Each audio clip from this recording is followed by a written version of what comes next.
మతరాజ్య పిచ్చ నైజీరియాలో ఎలా తయారవుతుందని, నైజీరియా క్రైస్తవ దేశం.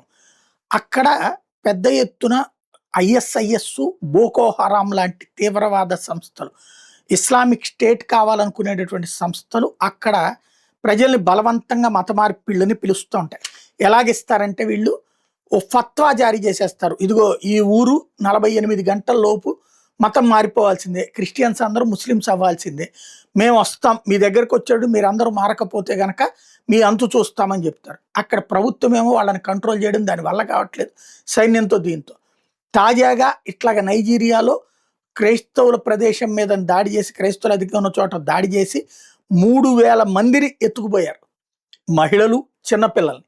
అలాంటి వాళ్ళని తర్వాతన బలవంతంగా పెళ్లి చేసుకున్నో లేకపోతే ఆ కిడ్నాపుల తర్వాత వాళ్ళ దగ్గరికి తీసుకెళ్లి మతం మార్చేయడం అనేక సార్లు జరుగుతున్నటువంటి సంఘటనలు, అంతర్జాతీయంగా జరుగుతున్నటువంటి ఒక దారుణ, నీచ, నికృష్ట, అరాచకపు, అసహ్యకరమైనటువంటి పని. ఒకప్పుడు బాబర్లు, అక్బర్లు ఇలాంటి వాళ్ళు ఏ దరిద్ర పనులు చేశారో అది మనం పుస్తకాల్లో రాయకుండా ఆపుకొచ్చారు.